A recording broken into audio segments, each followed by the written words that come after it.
মদের দোকানের লাইসেন্স বাতিলের আবেদন স্থানীয়দের। শহরের পাশাপাশি গ্রামীণ এলাকার বিভিন্ন জায়গায় লাইসেন্স নিয়ে তৈরি হচ্ছে মদের দোকান, আর যার জেরে এলাকার পরিবেশ বিঘ্নিত হচ্ছে বলে অভিযোগ। নষ্ট হতে পারে স্থানীয় এলাকার যুব সমাজ। তাই মদের দোকানের লাইসেন্স দ্রুত বন্ধ করার দাবি তুললেন ময়নাগুড়ি ব্লকের ব্রহ্মপুর এলাকার বাসিন্দারা। বুধবার এই দাবি তুলে জেলাশাসক সহ ময়নাগুড়ি থানায় স্মারকলিপি প্রদান করেন এলাকার সচেতন নাগরিকেরা।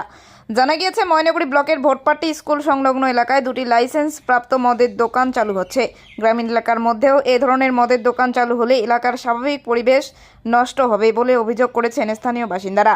তাদের অভিযোগ, পাশেই বিদ্যালয় রয়েছে, ছোট ছোট ছেলেমেয়েরা পড়াশোনার জন্য স্কুল যায়, আবার টিউশন পড়তে গিয়ে সন্ধ্যাও হয়ে যায়। এই অবস্থায় এই ধরনের লাইসেন্সধারী মদের দোকান খোলা হলে এলাকার যুব সমাজ পুরোপুরি নষ্ট হয়ে যাবে। সে কারণে ব্রহ্মপুর এলাকার মানুষেরা এবং একটি স্বনির্ভর গোষ্ঠীর মহিলারা একত্রিত হয়ে ওই দুটি লাইসেন্স পাওয়া মদের দোকানের লাইসেন্স বাতিলের দাবি জানিয়েছেন। বুধবার জেলাশাসকের দপ্তরে এই আবেদন জানানোর পর ময়নাগুড়ি থানাতেও একটি স্মারকলিপি প্রদান করেন। দ্রুত লাইসেন্স বাতিল না হলে বৃহত্তর আন্দোলনে নামার হুঁশিয়ারি দিয়েছেন স্থানীয় বাসিন্দারা।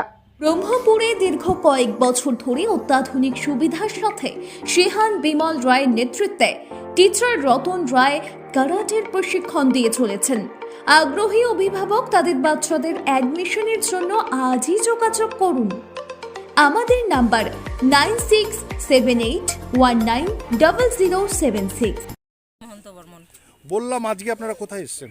আমরা থানায় এসেছি ময়নাগুড়ি। কেন? আমাদের ভোটপাট্টি হাই স্কুলের পাশে দুইটা ওয়াইন শপ হচ্ছে, সেটা যাতে বন্ধ হয় তার জন্য প্রতিবাদের জন্যই আমরা এখানে আসছি আইসি সাহেবের কাছে, যাতে এগুলো ইমিডিয়েট বন্ধ হয়। কারণ স্কুলের যে বাচ্চা কাচ্চা স্কুলে আসতেছে, ইয়ং ছেলে ইয়ং মেয়ে মদ খেয়ে রাস্তার মধ্যে মাতলামি করছে, এতে অসুবিধা হচ্ছে, গ্রামের মহিলারা এর শিকার হচ্ছে। আমরা একটা এসএসজি গ্রুপ করি, তো এসএসজি গ্রুপের মহিলারাও কাজে আসে, সন্ধ্যা লাগে বাড়ি যায়, তখন রাস্তায় যদি কেউ মদ খেয়ে পড়ে থাকে, এইটা আতঙ্কের জন্য সব এসএসজি মহিলারাই আমাদের কাছে অভিযোগ করছে। আমরা সংঘ থেকে আসছি। তো আপনাদের সঙ্গের নাম কি? সাথী মহিলা সংঘ। কোন জায়গা? পদ্মমতি 1GP। বললাম, আপনারা আজকে আর কোথায় গেছিলেন? জলপাইগুড়ি। আমরা ডিএম অফিসে গেছি। হ্যাঁ, ডিএম অফিসেও আমরা দিয়ে আসছি, আমাদের কথা বলে আসছি। ডেপুটেশন দিয়ে এসছেন। আর কোথায় দিয়েছেন? জলপাইগুড়ি জলপাইগুড়ি শুধু ডিএম অফিসে। দিয়েছি। তো আপনারা কি চাচ্ছেন এখন? আমরা চাচ্ছি ইমিডিয়েট এটা বন্ধ হোক, এখানে আর মদ বিক্রি করতে পারবে না, না হলে আমরা বড় সড়ো আন্দোলনে নামবো সব মহিলা মিলে। আপনার নাম? পিঙ্কি মহন্ত বর্মন। মালতী বসাক। আপনি কোথায় থাকেন? আমার ভোটপাটিতেই থাকি, পদমতি তো 1GP। কোথায় এসছেন আজকে? আজকে আমরা প্রথমে বিডিও অফিসে গেছিলাম, ওখানে গিয়ে আমরা লিখিত দিয়ে চলে আসছি। আবার এখানে থানায়ও আসছি আমাদের আইসি সাহেবকে জানানোর জন্য। আমাদের ওই দুইটা ওয়ান শপ হচ্ছে, সেই ওয়ান শপ দুটো আমার স্কুলের পাশেই, সেই ওয়ান শপ দুটো ইমার্জেন্সি যেন ওটা বন্ধ কোন করা জায়গায় হয়। ওটা? ওটা হচ্ছে হাই স্কুলের পাশে। কোন জায়গা?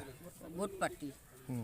তো আমরা চাচ্ছি যে আমাদের ছেলে মেয়েদের ভবিষ্যৎ নষ্ট হয়ে যাবে, আগামী দিনে যুব সমাজটা নষ্ট হয়ে যাবে। কিন্তু আজকে ময়নাগুড়িতে হচ্ছে, কালকে আমাদের ওখানে গ্রামেগঞ্জে হয়ে যাচ্ছে। তো আমাদের এইরকম যদি হয় তাহলে সমাজটা তো বরবাদের দিকে চলে যাচ্ছে না। তো ইমার্জেন্সিটা যেটা বন্ধ করা হয়, আর বন্ধ না হলে আমরা কিন্তু বড় সড়ো একটা আন্দোলনে নামবো। আপনারা কি চাচ্ছেন, যে লাইসেন্স দেওয়া বন্ধ করুক? লাইসেন্স অবশ্যই বন্ধ করতে হবে। এত লাইসেন্স হলে পরে তো মানে যুব সমাজটা নষ্ট হয়ে যাবে। আমরা চাচ্ছি যে এটা বন্ধ হয়ে যাক, লাইসেন্স দেওয়াটা।